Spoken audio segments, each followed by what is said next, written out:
What's up, everyone? It's your friendly neighborhood Golden Wolf, and let's compare Microvolts to ToyWars, the Japanese version.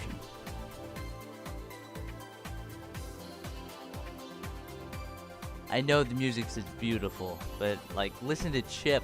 Listen to what he sounds like.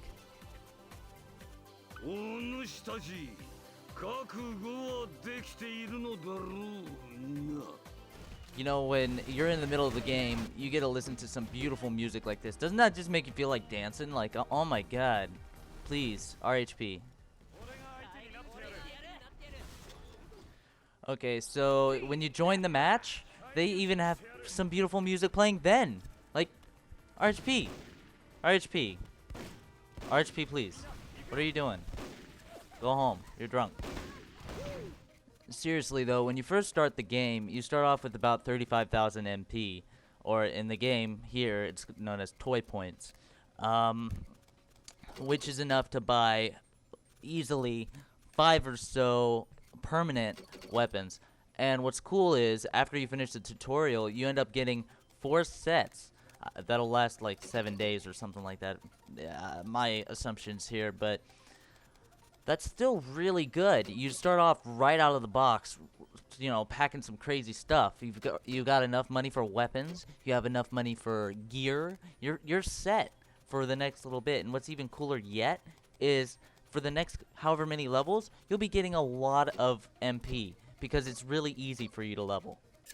Now, what's kind of cool about this game is I want you to notice that the difference between the MP and the RT weapons are nothing in this version. The only difference is the fact that you get a different color. Whoop-de-doo! But the thing is it's like a pay-to-skip thing that Fruit Salad, or Fruity Loops is what I'm going to call him from now on, talked about in his video, where he was talking about, you know, how League of Legends is pay-to-skip. Well, this is a perfect example, because if you bought the weapon with whatever real money, you just skipped having to, you know, farm the MP, which is great, but this is a perfect example of a balanced game right now because there's nothing wrong with that.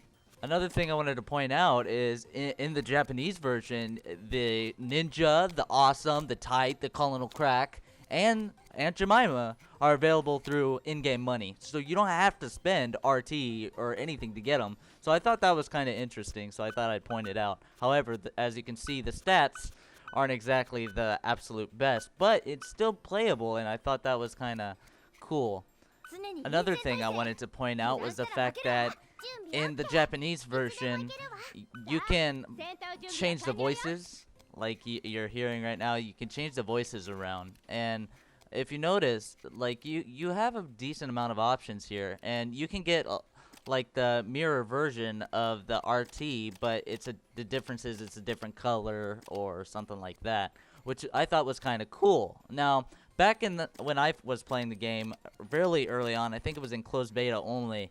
The red socks that you see in the shop used to be with the red and white striped socks that you see in the shop used to be purchasable through MP. It's not anymore, and I wish it was, but the thing to take from this is the fact that in the Japanese version, you have to pay for faces, which sucks. And RHP did that right. I got to give him that. I mean, that would really suck if I had to, you know, sit there and stare at Naomi being a derp all the time. Now, one thing that I dislike is that they made certain sets only, you know, accessible through RT, like the little striped socks. At least leave one for us, you know, even if it isn't my favorite color, red, even though I would highly suggest doing that. You can, you know, at least give us the black one, you know what I'm saying? That's one thing that I thought was kind of cool that the Japanese version did that was fair and reasonable for both sides.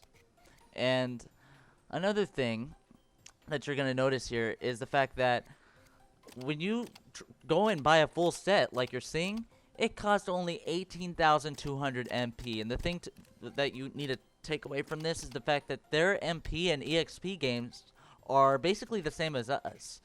Even if you have a crappy win rate, your gains per game is about 200 or so, MP and EXP. Now, what's kind of cool about that is the fact that it was really nice to see that in this game in particular, you gain like about 200 MP. You lose about 50 or so with a full set of gear.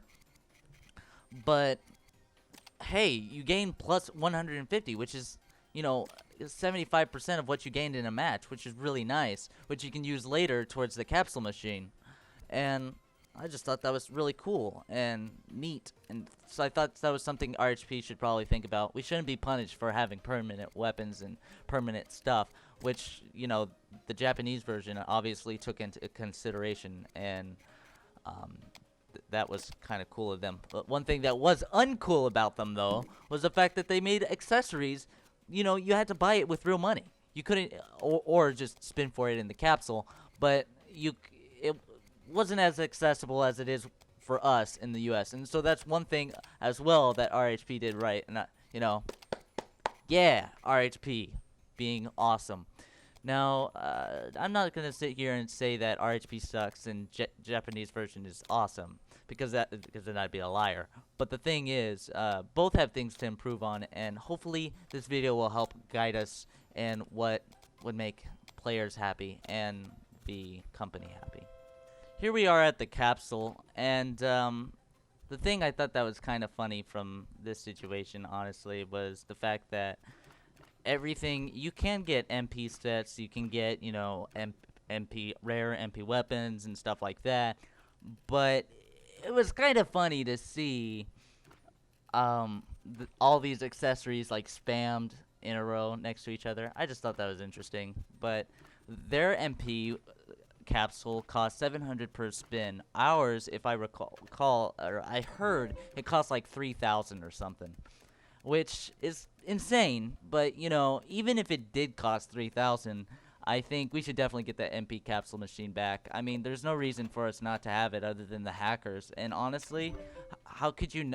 It would be pretty obvious to tell who's hacking, especially like if in the first day they have an obscene amount of stuff. So, yeah, I don't know. I just think that we should bring it back somehow after we handle the whole hacking situation, because it's not game breaking. It's actually kind of cool and fun to have. So, you know, why not? That's one thing that they've got going for them that we don't, and that just kind of sucks. However, speaking of capsules, the RT capsule, or the money capsule, for them cost more than it does for us. For us, we'll spend maybe $1 for a spin, whereas they will spend $2.50 or so for a spin. It's insane, and you know, we should be thanking RHP for that.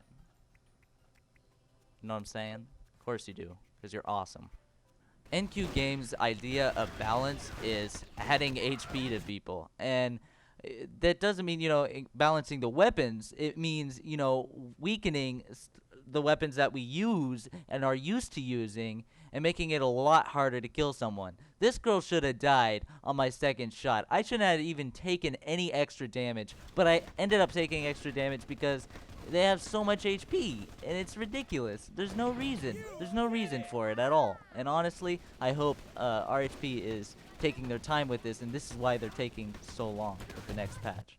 All in all, I'm going to say both games have pieces that the other one could use, and then the other one has pieces the other one can use that would make it a perfect game. And hopefully RHP and you guys better understand the position they're at, why they're taking so long, why you know, why we shouldn't be sitting here complaining about the capsule machine and how RHP is just crazy for money. Because if they really were crazy for money, they would leave it at, you know, $2.50 per spin, which we should just be thankful it's not near that bad. Now, I will say that we can sit here and yell for the MP capsule. We can sit there and hope that they start making the sets more reasonable. They start, you know, reasonably pricing things, because 80,000 for a full set in comparison to 20,000 is insane, and I think that they should definitely take a look at that and at least reduce it to, say, 40,000 or so. So thanks for watching, and hopefully you enjoyed this or learned something, and I'll have a too long don't watch in the video. So yeah, see you guys next time, and that was my little comparison.